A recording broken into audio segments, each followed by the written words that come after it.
My hands shook slightly as I smoothed down my navy dress for the third time. 6 months ago, I'd bought it specifically for tonight, hanging it in the back of my closet like a promise. Now here I was, standing outside Giuseppe's on Newbury Street, watching the warm light spill onto the Boston sidewalk. The private dining room I'd reserved glowed behind frosted glass windows. 8 weeks of planning had gone into this dinner. Every detail mattered, because this wasn't just another family gathering. After 5 years of 70-hour weeks, missed birthdays, and more cups of terrible office coffee than any human should consume, I'd finally gotten the promotion that had been dangling just out of reach. Vice President of Strategic Development at Morrison Technologies. The title still felt surreal rolling around in my mind. I'd called Mom first with the news. She'd cried, actually cried, right there on the phone. "Sarah, honey, I knew you'd show them what you're made of," she'd said, between happy sobs. Dad had grabbed the phone to tell me how proud he was, his voice thick with emotion. Their reaction had made everything worth it. The restaurant door chimed as I pushed inside. Antonio, the maitre d', greeted me with his usual warmth. "Ms. Mitchell, your room is ready. The flowers arrived this morning. They're gorgeous." I'd splurged on white orchids and eucalyptus arrangements. Classy but not showy. That was important, because I knew how my mother-in-law operated. Margaret could find fault in a sunset if she tried hard enough. Mom and Dad arrived first, right on time. Mom's face lit up when she saw me, and she pulled me into one of her signature bear hugs. "There's my VP," she whispered, and I felt like I was 12 again, showing her my honor roll certificate. "You look beautiful, sweetheart," Dad said, kissing my forehead. At 62, he still looked distinguished in his charcoal suit. Retirement had been good to him. My sister Emma burst through the door next, her red hair flying. Sorry, traffic on the pike was insane." She grabbed my hands, bouncing on her heels. "I can't believe my big sister is basically running the world now." "It's just a VP position," I laughed, but her enthusiasm was infectious. The room slowly filled with the people who mattered most. My mentor Janet arrived with her wife Linda, both looking elegant as always. 2 colleagues from my team, Marcus and Priya, showed up together, bickering good-naturedly about the Patriots' chances this season. Then the energy shifted. I felt it before I saw them. That subtle tension that always preceded my in-laws' arrival. Margaret swept in first, her silver hair perfectly coiffed, wearing a cream-colored suit that probably cost more than my monthly mortgage payment. Richard followed, looking uncomfortable as usual in social situations. "Hello, Sarah," Margaret said, her smile not quite reaching her eyes. She brushed past me to embrace her son, my husband Tom, who'd been parking the car. "Tommy, darling, you look thin. Are you eating enough?" Tom caught my eye over his mother's shoulder and mouthed, "Sorry." After 3 years of marriage, we'd developed a whole silent language for dealing with his parents. "Margaret, Richard, so glad you could make it," I said, keeping my voice steady and warm. Margaret glanced around the room with the air of someone inspecting a hotel room for dust. "It's quaint," she pronounced, managing to make the compliment sound like criticism. The last surprise guest slipped in quietly. Daniel Morrison himself, the CEO of our company. I'd invited him out of protocol, never expecting he'd actually come. He preferred to stay out of the spotlight, running the company with quiet efficiency. He nodded at me from across the room, a ghost of a smile on his face. As everyone found their seats around the long mahogany table, I tried to shake off the knot forming in my stomach. This was my night. I'd earned this. Margaret's subtle digs couldn't take that away. The waitstaff began pouring wine, and conversation bubbled up naturally. Mom was telling Emma about their recent trip to Vermont. Marcus was explaining some coding breakthrough to anyone who'd listen. Margaret sat straight-backed, occasionally whispering to Richard. I stood, gently tapping my wine glass with a spoon. The room quieted, faces turning toward me expectantly. My heart hammered against my ribs, but I'd practiced this toast a dozen times in my bathroom mirror. Thank you all for being here tonight, I began, surprised by how steady my voice sounded. It means everything to have the people I love most. Must be nice to have time for parties when some of us are handling real responsibilities. Margaret's voice cut through my words like a blade. She wasn't looking at me, instead studying her wine glass with theatrical interest. The words lodged in my throat. Around the table, I saw Mom's jaw tighten, Emma's eyes flash with anger. Tom started to speak, but Margaret waved him off. I'm just saying, she continued, her tone suggesting concern while delivering poison. Some people work their whole lives without needing a party for every little achievement, but I suppose everyone needs validation these days. Silence stretched across the table like spilled wine. I forced my lips into a smile, determined not to let her see how deep her words cut. This was supposed to be my moment of triumph. Instead, I felt like a child again, desperate for approval that would never come. I cleared my throat, lifted my glass higher, and continued my toast. The servers moved like choreographed dancers, placing plates of seared scallops and microgreens in front of each guest. I watched Margaret pick up her fork, examine it for spots, then set it down with a tiny sigh. Everything was a performance, with her. Conversation gradually resumed, though it felt forced now, like actors returning to their marks after someone had forgotten their lines. Emma, bless her, jumped in with a funny story about her kindergarten class, drawing genuine laughs from most of the table. Even Richard cracked a smile, though he quickly hid it behind his napkin when Margaret shot him a look. So Sarah, Janet said, clearly trying to steer things back on track, tell everyone about the Singapore project. That was really what clinched this promotion, wasn't it? I appreciated the lifeline. It was a team effort, I began, finding my footing again. We managed to turn around a failing product launch in the Asian market. 6 months ago, we were looking at a $12 million loss. Yesterday, we closed the quarter up by 8%.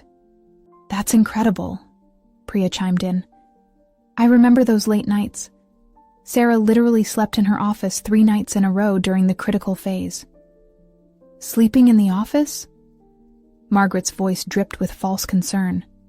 How dedicated. Though I do wonder what Tom thinks about having an absentee wife. Tom's hand found mine under the table. I'm proud of her, he said firmly. Sarah works harder than anyone I know. Of course you are, dear. Margaret patted his arm. You've always been too generous, just like your father. Richard shifted, uncomfortably, focusing intently on his scallops.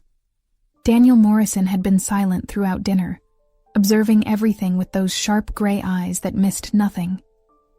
I'd seen that look in board meetings. He was cataloging, analyzing, forming opinions.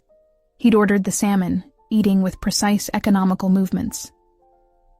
These scallops are excellent, Mom said, trying once again to normalize the conversation. Sarah, didn't you say the chef here trained in Paris? I nodded, grateful for her effort. At Le Bernardin, actually. Then he... French cooking, Margaret interrupted, waving her hand dismissively. So much butter and cream. I've been trying to get Tom to eat healthier. A wife should take care of her husband's health, don't you think? Emma's fork clattered against her plate. Are you seriously... Emma, I warned quietly. The last thing I needed was my sister going nuclear on my mother-in-law. What? I'm just making conversation, Margaret said, eyes wide with manufactured innocence. Though I must say, Sarah, you do look tired. All this work can't be good for you.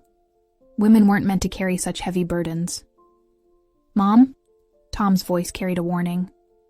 I'm fine, I said, though my cheeks burned.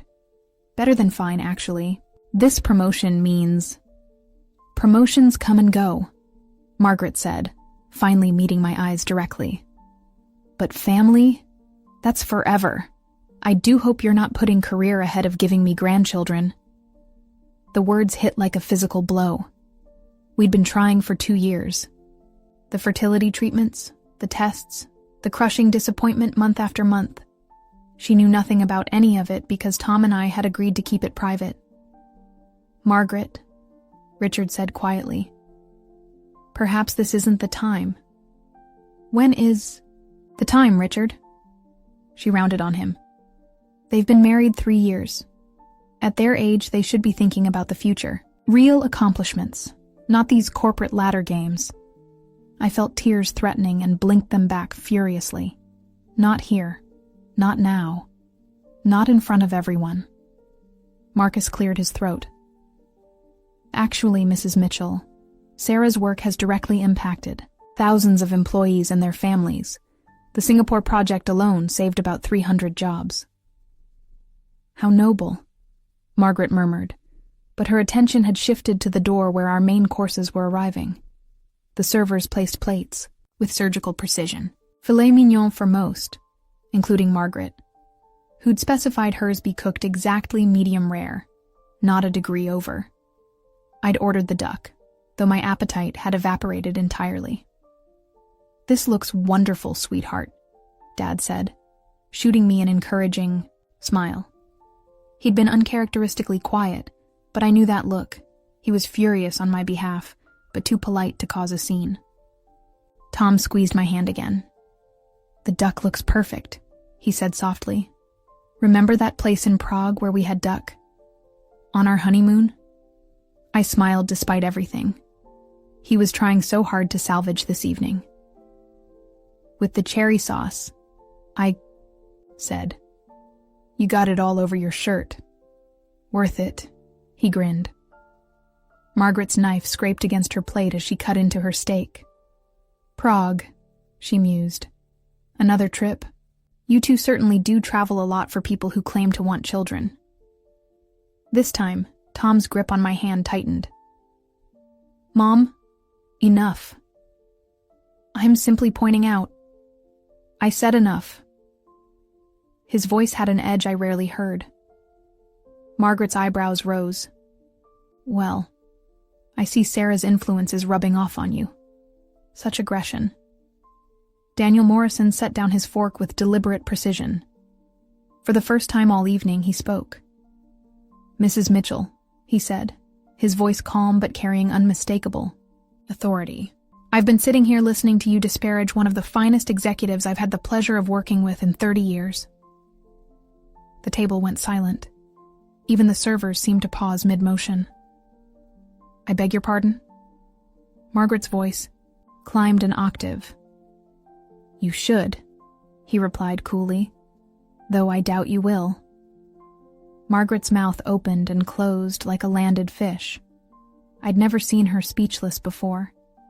It was simultaneously thrilling and terrifying. I believe, Daniel continued, his gray eyes fixed on Margaret, that you owe your daughter-in-law an apology. Several, actually. I don't know who you think you are. I think, he said, taking a measured sip of his wine.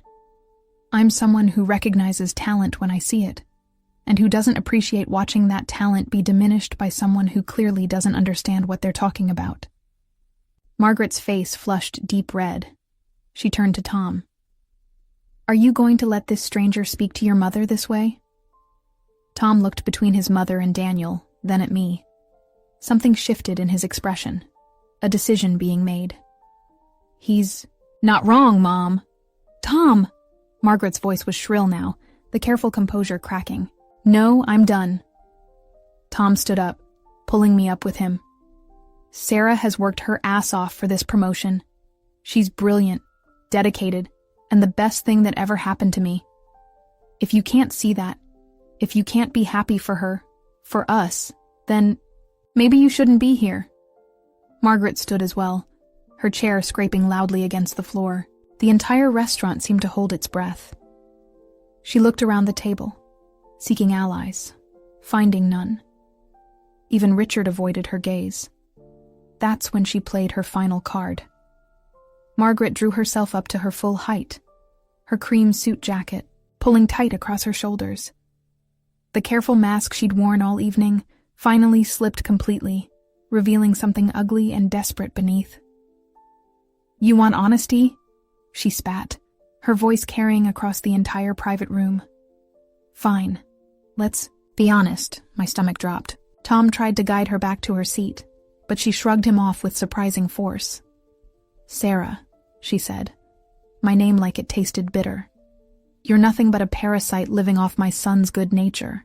This whole charade..." She gestured wildly.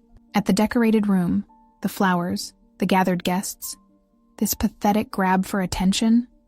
It's embarrassing. I couldn't breathe. The room tilted slightly, and I gripped the edge of the table. Somewhere in my peripheral vision, I saw Emma start to rise, but Mom held her back. "You think you're special because some company gave you a fancy title?" Margaret continued, her voice rising with each word. "Please, you just got lucky. Right place, right time. Probably slept your way there, if we're being completely honest." "Margaret!" Richard's voice cracked like a whip, but she was beyond stopping now. "What?" "Someone has to say it. Look at her. Playing dress-up in her little navy dress, pretending she's something more than a social climber who trapped my son with her working-class sob story." The tears I'd been fighting finally spilled over. Not from sadness, but from pure, white-hot rage. I opened my mouth to respond, to defend myself, to scream. I wasn't sure which, but no words came. "Mom, stop." Tom's voice was deadly quiet. "You're drunk. You're embarrassing yourself." "I'm embarrassing myself?" Margaret laughed, a harsh, brittle sound. "That's rich. Your wife parades around like she's God's gift to the business world while you follow her around like a puppy. It's pathetic, Tom. Your father and I raised you better than this." "You raised me to be a bully?" Tom shot back. "To tear down the people I love? To have standards," Margaret shrieked. "To marry within your class, not some nobody from Southie, whose parents probably still shop at Walmart."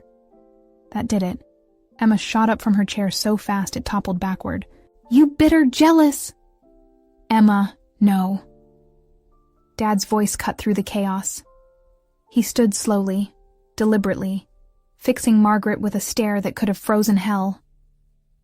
"Mrs. Mitchell, I think it's time you left." "You can't throw me out," Margaret sputtered. "This is my son's..." "Actually," a calm voice interrupted, "he can." Everyone turned to look at Daniel Morrison.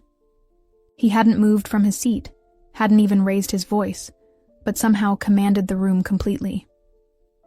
"And if he doesn't," Daniel continued, setting his napkin beside his plate with careful precision, "I will." Margaret's eyes narrowed. "And who exactly are you to..." "I'm Daniel Morrison." He stood now, smoothing his tie. "CEO of Morrison Technologies, Sarah's boss." "Well," he paused, a slight smile playing at his lips. "Former boss, technically." The room went absolutely silent. I could hear my own heartbeat thundering in my ears. "What?" The word escaped my lips as barely a whisper. Daniel turned to me, his expression softening. "I apologize for the timing, Sarah. I'd planned to tell you Monday morning, but given the circumstances..." He looked back at Margaret, who had gone pale. "As of today, Sarah isn't the VP of Strategic Development." My knees nearly buckled. After all this, were they taking the promotion away? Had I somehow failed before I'd even started? "She's the Executive Director of Global Operations," Daniel continued calmly. "My direct report, which makes her..." He turned back to Margaret with surgical precision. "Your boss, and your husband's boss, and the boss of roughly half the people at this table who work for Morrison Technologies." The silence that followed was deafening. Margaret's mouth moved, but no sound came out. Richard had gone sheet white. Even Tom looked stunned. That's impossible, Margaret finally managed. She's too young, too inexperienced. Too what? Daniel's voice carried a warning. Too female? Too working class? Too married to your son? I didn't say. You didn't have to. He stepped closer to her, his presence suddenly imposing despite his average height. I've been watching Sarah for 3 years. She saved the Singapore project. She restructured our entire Asian division. She's the reason Morrison Technologies didn't have to lay off 800 people last quarter. Each accomplishment hit Margaret like a physical blow. She seemed to shrink with every word. But more than that, Daniel continued, his voice gentler now as he looked at me. She did it all while maintaining her integrity, while lifting up her team, while never once using her connections or playing politics. Unlike some people. His gaze swung back to Margaret, heavy with meaning. So yes, Mrs. Mitchell, your daughter-in-law, who you just called a parasite in front of her colleagues and family, is now one of the most powerful executives in our company. She'll be overseeing a budget of roughly $200 million and managing teams across 12 countries. Margaret swayed slightly. Richard reached for her arm, but she yanked away. This is a mistake, she whispered. Tom, tell them this is a mistake. Tom looked at her for a long moment. Then he walked over to me, wrapped his arm around my waist, and faced his mother. The only mistake, he said quietly, was inviting you tonight. Margaret's face crumpled. For a split second, I saw something almost human in her eyes. Fear, maybe, or recognition of what she'd just destroyed. Then the mask slammed back into place. Fine, she hissed. When this all falls apart, when she fails, and she will fail, don't come crying to me. She spun on her designer heels and stalked toward the door. Richard hesitated, looking between his wife and the rest of us. I'm sorry, he said quietly, the words seeming to encompass years of apologies he'd never made. Then he followed Margaret out. The door clicked shut behind them, and the room seemed to exhale collectively. Daniel returned to his seat, picking up his wine glass as if nothing had happened. Now then, he said mildly, I believe we were celebrating? A surprised laugh burst out of me, part hysteria, part relief, part genuine joy. Emma whooped and threw her arms around me. Mom was crying again but smiling through her tears. Janet raised her glass in a silent toast. Executive director? I managed to ask Daniel, still not quite believing it. He smiled, a real smile this time. You earned it. The board approved it unanimously yesterday. I was going to do the whole formal announcement Monday, but... He shrugged elegantly. Sometimes timing chooses itself. Tom pulled me closer, pressing a kiss to my temple. I'm so proud of you, he whispered. Then louder. And I'm so sorry about... Don't, I said, touching his lips. She made her choice. We'll deal with it tomorrow. Tomorrow, he agreed, then raised his glass. Tonight, we celebrate my brilliant wife. The toast that followed was everything my original one should have been. Warm, genuine, full of love and real pride. But as I looked around the table at these people who truly cared about me, who saw my worth beyond titles or salaries, I realized something important. Margaret had tried to humiliate me in my moment of triumph. Instead, she'd given me something far more valuable. Clarity. About who belonged in my life and who didn't. About what really mattered. And the knowledge that I'd never again shrink myself to fit someone else's idea of what I should be. The rest of the dinner passed in a blur of congratulations, stories, and laughter. Marcus started a betting pool on how long before Margaret tried to use her son's connection to me for personal gain. Emma regaled the table with increasingly elaborate revenge fantasies. Even quiet Richard's absence felt like a relief, a wound cleaned out so it could finally heal. As the evening wound down and guests began to leave, Daniel pulled me aside. "You handled that with grace," he said simply. "That's why you're ready for this position." I didn't feel graceful, I admitted. I felt like I was drowning. "But you didn't drown," he pointed out. "And when someone tried to push you under, you didn't push back. You let the truth surface instead. That's leadership." He left shortly after, that ghost of a smile back on his face. One by one, the others filtered out. Janet and Linda, Marcus and Priya, until only family remained. "So," Emma said, kicking off her heels and curling up in a chair, "Christmas is going to be awkward this year." The understatement was so massive that I couldn't help but laugh. Tom groaned, covering his face with his hands. "I'll talk to her," he said, though we all knew it was pointless. "No," I said firmly. "You won't. We're done managing Margaret's emotions." She made her position clear tonight. Mom reached across the table to squeeze my hand. "I'm sorry you had to go through that, sweetheart. On what should have been your night." It was my night, I realized, as I said it. Just not the way I planned. Dad signaled for the check, waving away my protests. "Executive directors don't pay for their own promotion dinners," he said with mock seriousness. As we gathered our things to leave, I caught my reflection. In the dark window, navy dress slightly wrinkled, makeup probably smudged from the tears I'd finally let fall, but something had changed in my posture, in the way I held my head. I looked like an executive director. More importantly, I looked like myself. The air in Giuseppe's private dining room felt different now, like the pressure had dropped before a storm. Margaret's dramatic exit left a vacuum that nobody seemed quite sure how to fill. Richard's empty chair looked accusatory, his half-eaten filet mignon congealing on the plate. Tom's phone buzzed. He glanced at it and sighed.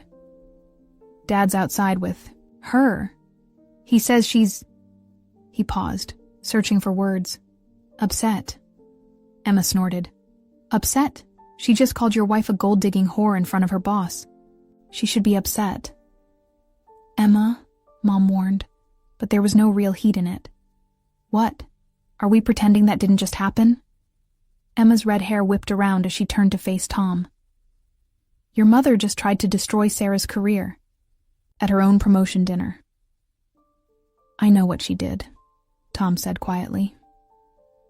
His jaw was tight, that little muscle twitching the way it did when he was holding back anger. Daniel Morrison hadn't left yet. He stood by the window, looking out at Newbury Street with his hands clasped behind his back.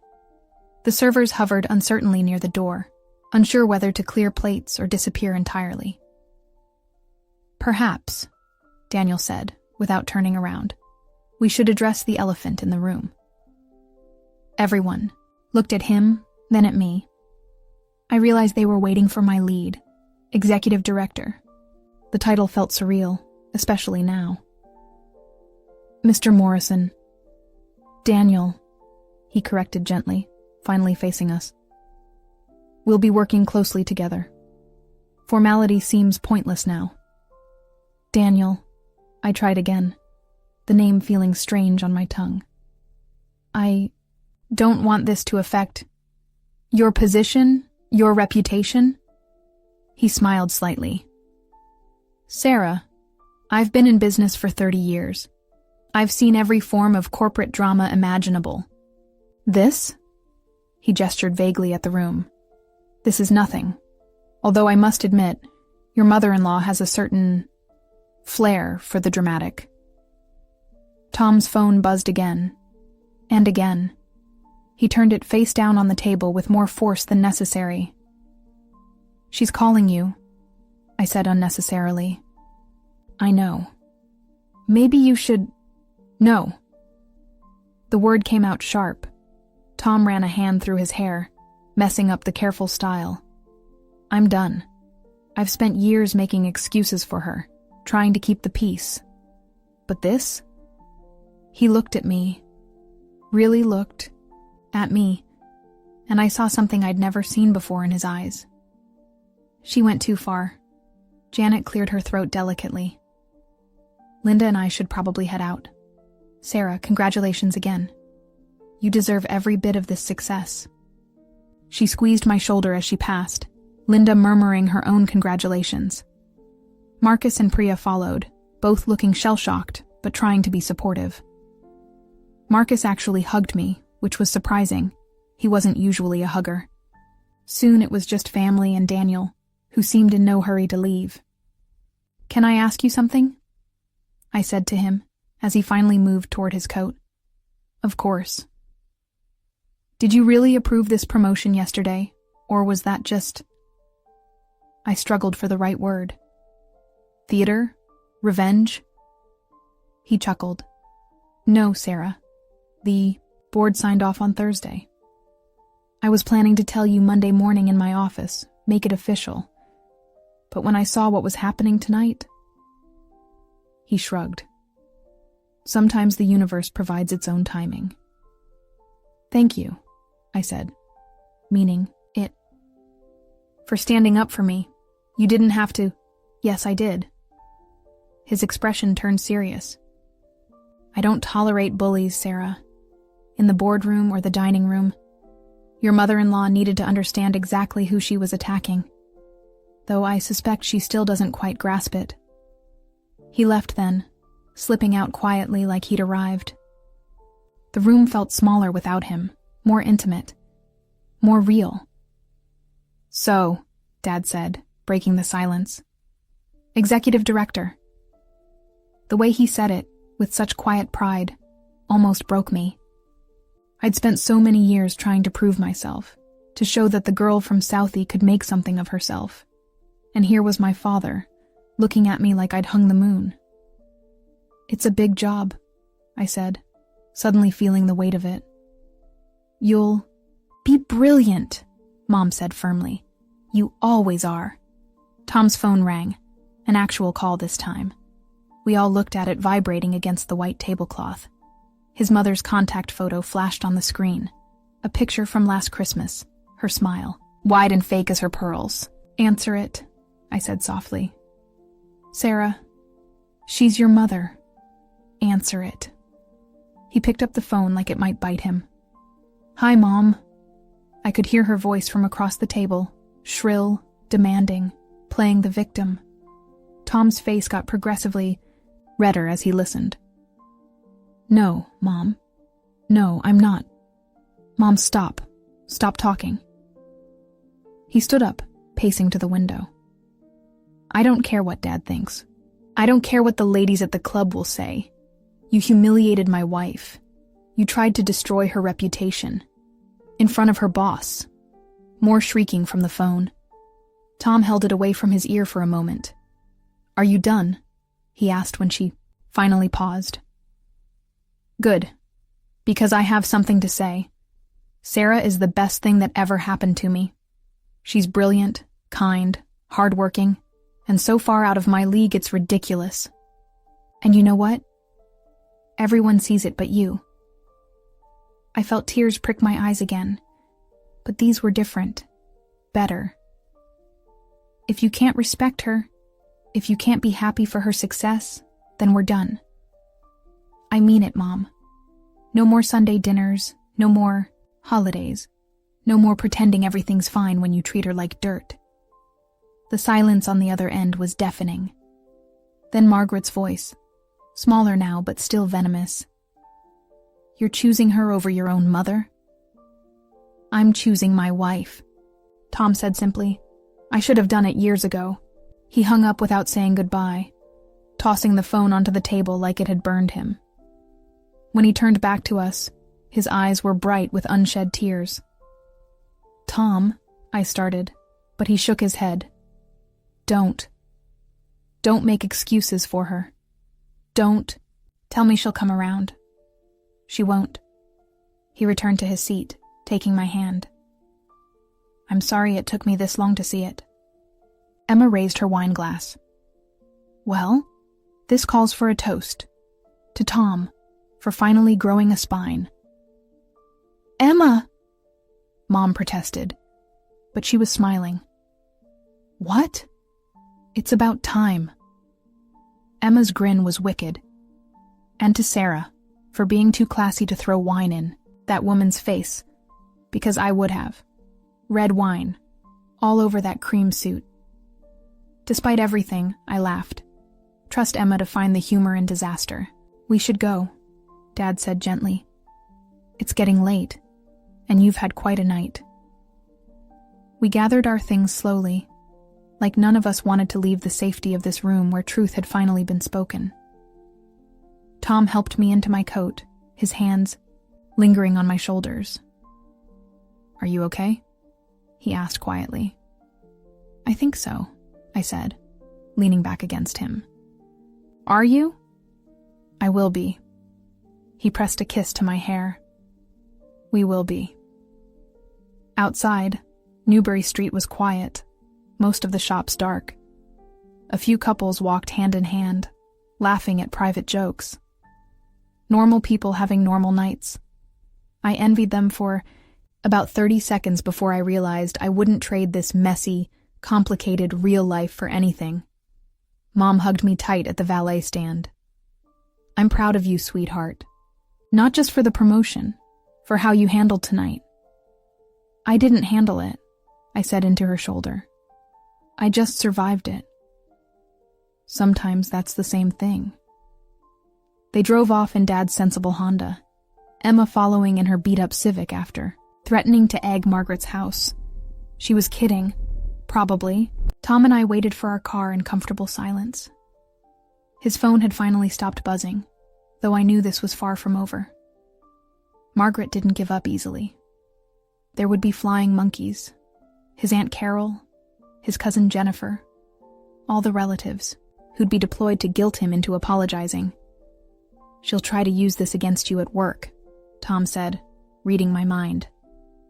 Let her try. I was surprised to find I meant it. Daniel's right. She has no idea what she's dealing with. Our car arrived, and Tom held the door for me. As we pulled away from Giuseppe's, I looked back at the restaurant one more time. In a few hours, they'd reset that private room for someone else's celebration, some other family's milestone. But tonight had been mine, messier and more complicated than I'd planned, but mine nonetheless. Executive Director Mitchell, Tom said softly, testing the words. It suits you. I laced my fingers through his. Outside the window, Boston blurred past. My city, where I'd grown up, where I'd fought for everything I'd achieved, where I'd continued to fight, but now from a position of power I'd never imagined. Yeah, I said, squeezing his hand. It really does. The house felt too quiet when we got home. Tom's keys clattered in the bowl by the door, the sound echoing in our little Victorian in Cambridge. We'd bought it 2 years ago, stretching our budget because I'd fallen in love with the old hardwood floors and the reading nook under the stairs. Now I kicked off my heels and padded into the kitchen in my stockings, leaving a trail of bobby pins from my carefully styled updo. Wine? Tom asked, already reaching for the bottle of Malbec we'd been saving. God, yes.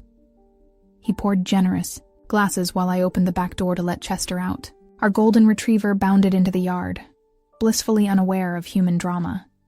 I envied him. She's already spinning this, Tom said, looking at his phone. Aunt Carol just texted me. Apparently, Mom's telling everyone you had her thrown out. By security. I laughed despite myself. Security? At Giuseppe's? And that I stood by and let it happen.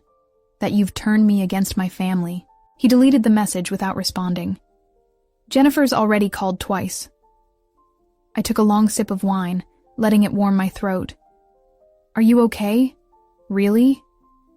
Tom leaned against the counter, considering. You know what? Yeah, I am. For the first time in, God, maybe ever, I feel like I can breathe. Chester scratched at the door, and I let him back in. He immediately went to Tom, sensing who needed comfort most. I should have done this years ago, Tom continued, absently rubbing Chester's ears. The way she treated you at our wedding should have been the last straw. Tom, no, let me say this. He met my eyes. I was a coward.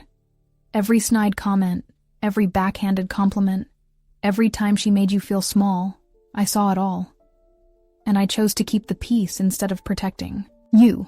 The raw honesty in his voice made my chest tight. You were stuck in the middle. That's an excuse. I'm her son, yeah, but I'm your husband first. I forgot that. Or maybe I never really understood it until tonight. My phone buzzed. Emma texting from her car. Made it home. Still planning to egg the witch's house. Talk tomorrow. Love you, Executive Director Badass. I showed Tom, and he actually smiled. She's not really going to egg my mother's house, is she? Probably not, but I wouldn't put money on it. We moved to the living room, Chester following hopefully.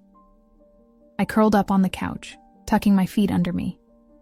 Tom sat at the other end, close enough to touch but giving me space to process.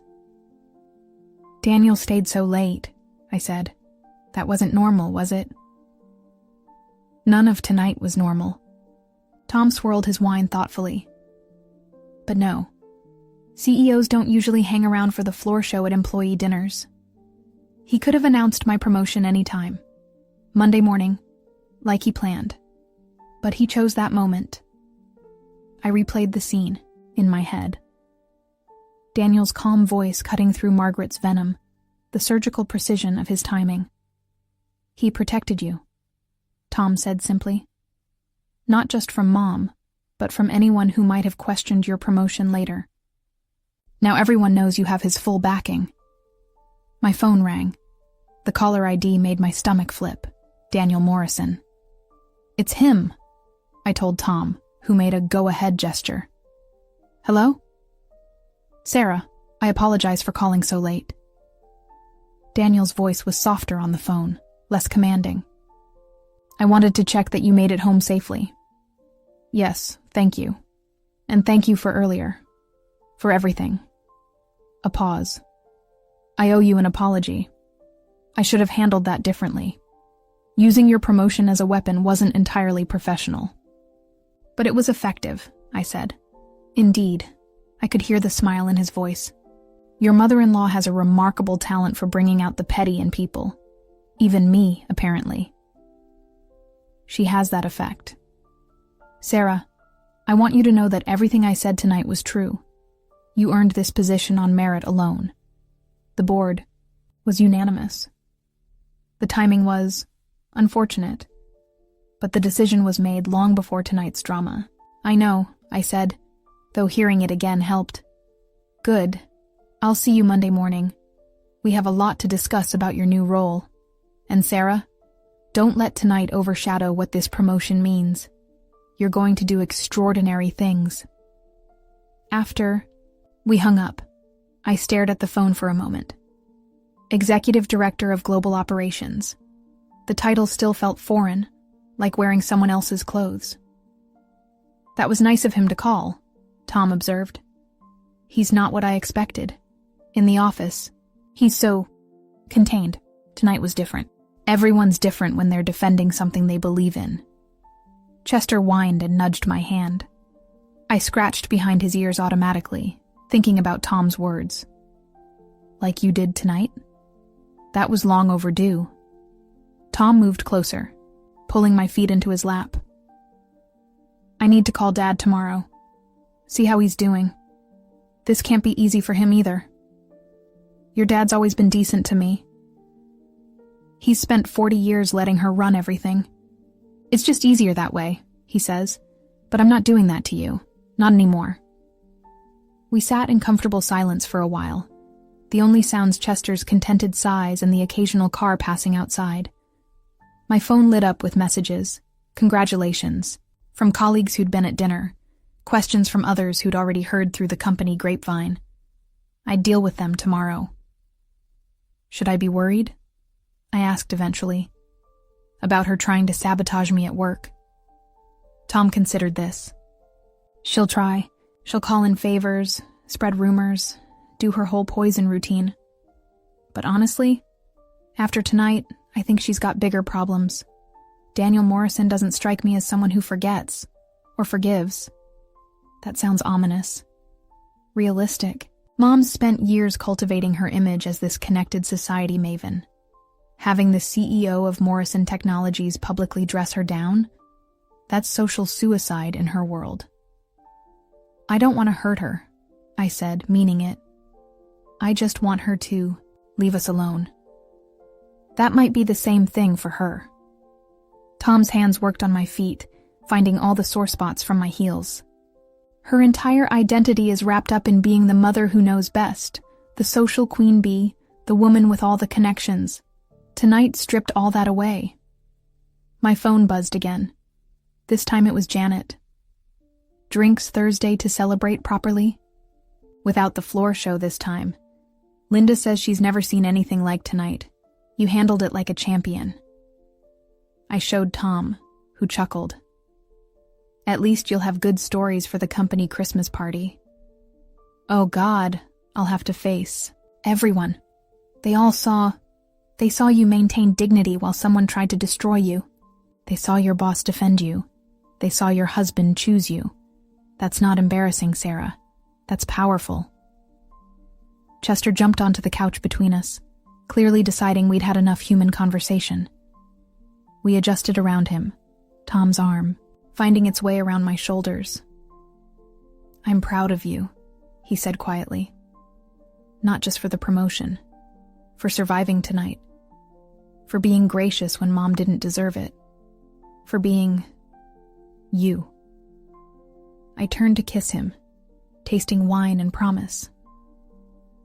Thank you for choosing us, always, he murmured against my lips. From now on, always. Later, as we got ready for bed, normalcy crept back in small ways. Tom complained about the dry cleaning bill for his suit. I couldn't find my favorite face wash. Chester claimed the exact center of our bed, as usual.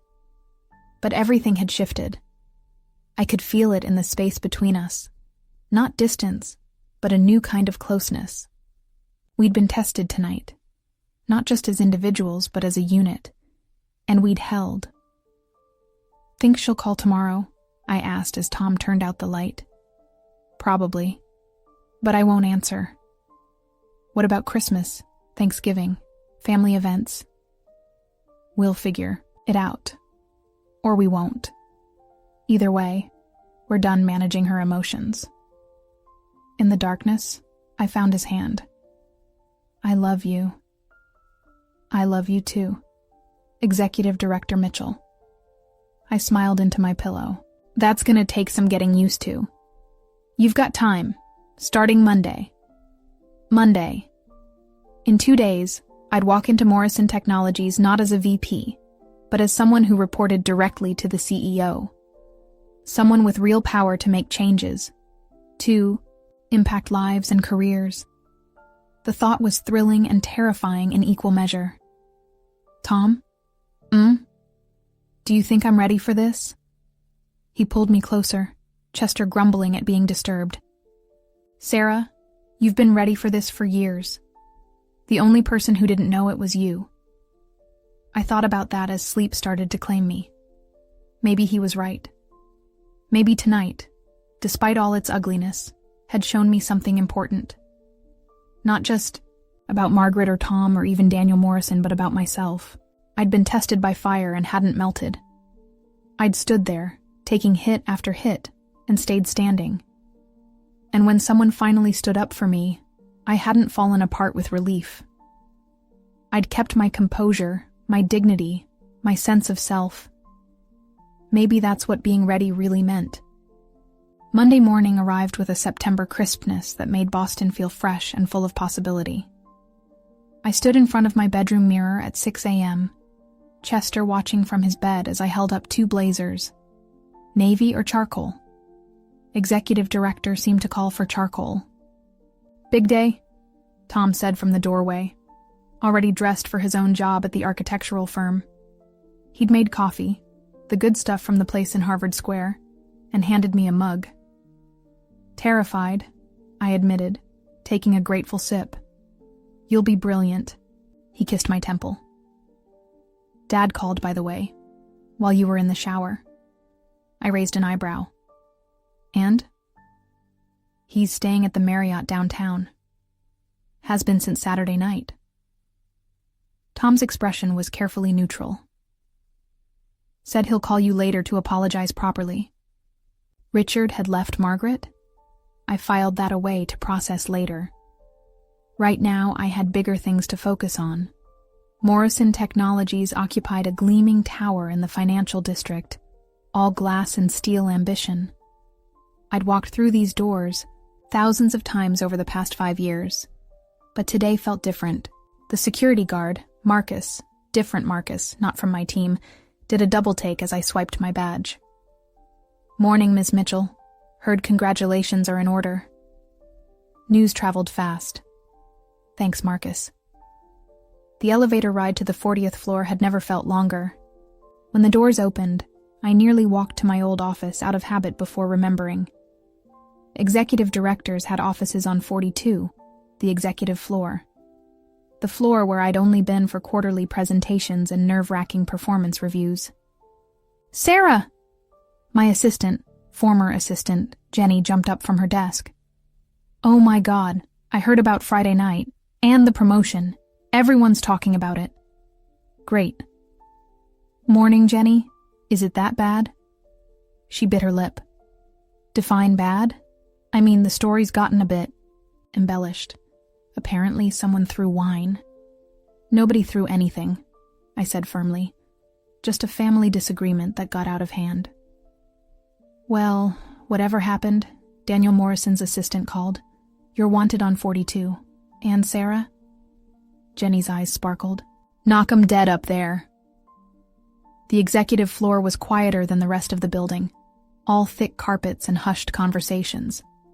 Daniel's assistant, Patricia, who'd terrified me as a junior analyst, actually smiled as she waved me through. He's expecting you. Coffee? I'm good, thanks. Daniel's office was exactly what you'd expect from a tech CEO who didn't believe in flash. Clean lines, minimal decoration, a view of Boston Harbor that probably cost more than my house. He stood, as I entered, gesturing to the sitting area rather than his desk. Sarah, how are you holding up? I'm fine, ready to work. I sat carefully, trying to project confidence I didn't entirely feel. Good, we have a lot to cover. He pulled out a folder that made my stomach drop. It was at least 2 inches thick. But first I should mention that your mother-in-law called me this morning. I nearly choked on air. She what? At 6:30, no less. Quite persistent. Got through 3 assistants before reaching Patricia. His eyes crinkled with amusement. She wanted to express her concerns about my hasty decision to promote you. Suggested I might want to reconsider before any official announcements were made. Daniel, I'm so sorry. He held up a hand. She also implied that you might have inappropriate leverage over me. The suggestions were quite creative, actually. I particularly enjoyed the theory that you'd discovered compromising information about my personal life. My face burned. She didn't. Oh, she did. Patricia has the recording if you'd like to hear it, Legal insisted, given the nature of the allegations. I can't believe, actually no, I can believe it. I slumped back in the chair. What did you tell her? That if she contacted anyone at this company again, including her son when he's at work, I'd have our legal department look into charges of harassment and defamation. His tone was conversational, like he was discussing the weather. I also mentioned that we record all calls to the executive office. You're kidding. I don't kid about protecting my executives. He leaned forward. Sarah, let me be very clear. Your promotion has nothing to do with Friday night.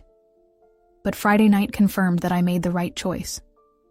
Grace under pressure, maintaining professionalism when personally attacked, understanding when to speak and when to let others handle things. These are qualities I need in my direct reports. I straightened. Thank you. I mean that. Don't thank me yet. He gestured to the folder. This is your transition package. New responsibilities, team structures, budget oversight. You'll have 3 weeks to get up to speed before taking full ownership. I've also assigned you a mentor, Janet actually. She volunteered. Wow. Okay. The folder felt heavier than it looked. One more thing. He moved to his desk, returning with a smaller envelope. Your new compensation package. I think you'll find it appropriate to the position. I opened it carefully and nearly swallowed my tongue. The number was significant. Life-changing, really.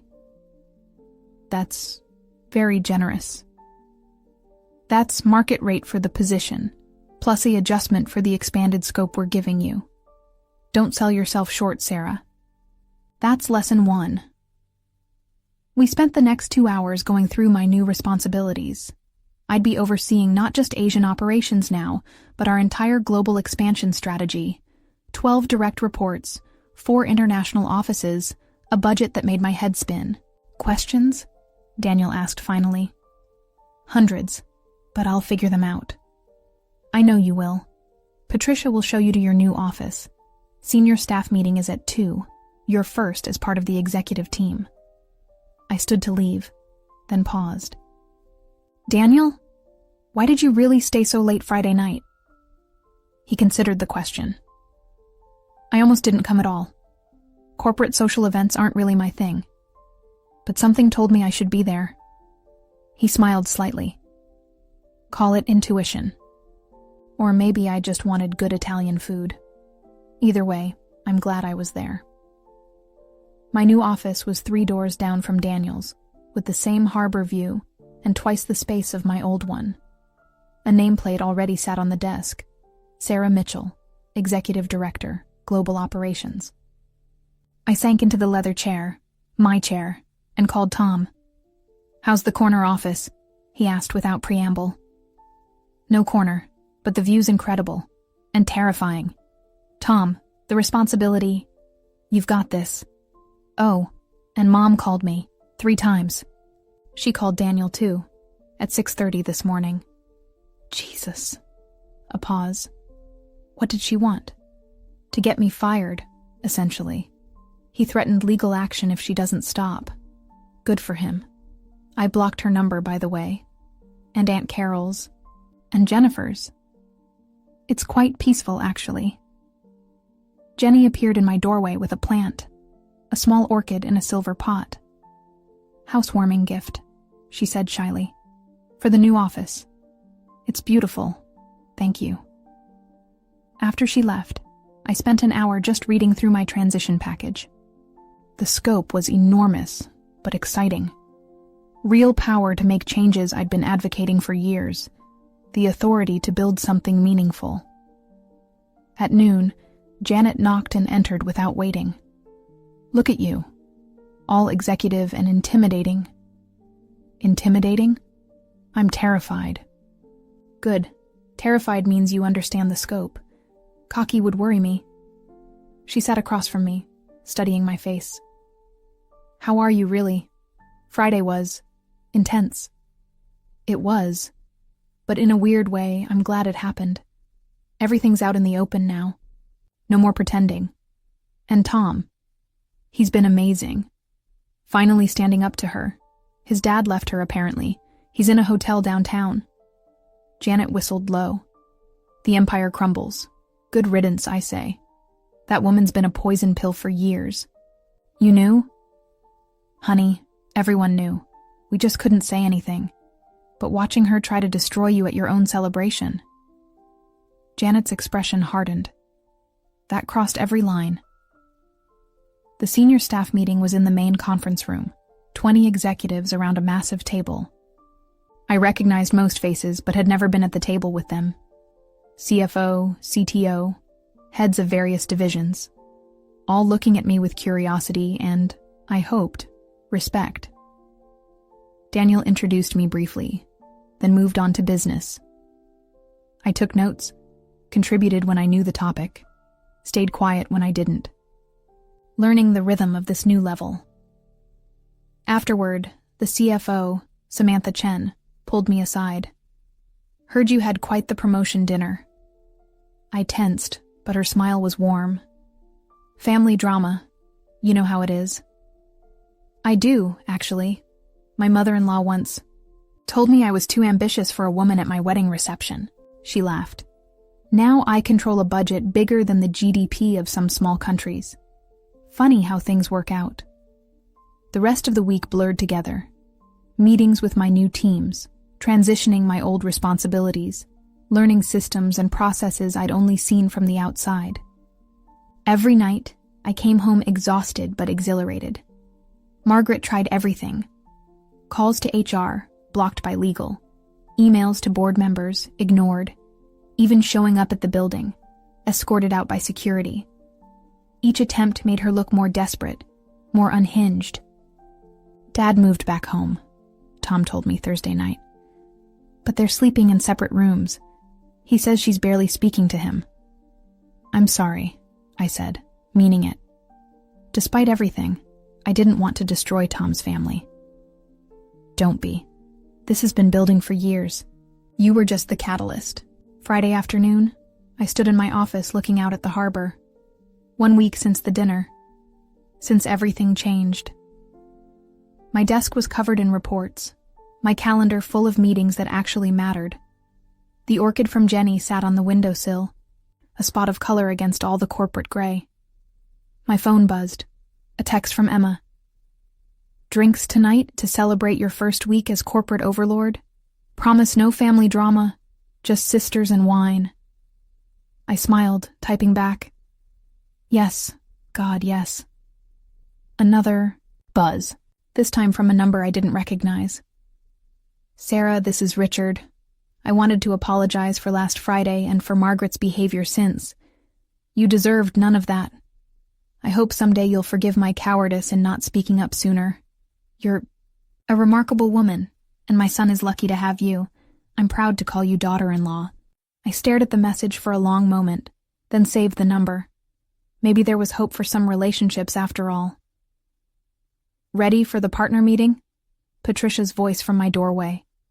I grabbed my materials, straightened my charcoal blazer. Definitely the right choice, and headed for the conference room. Ready? Maybe not entirely. But I was done waiting for permission to take my place at the table. The view from the 42nd floor really was spectacular. But the view looking forward? That was even better.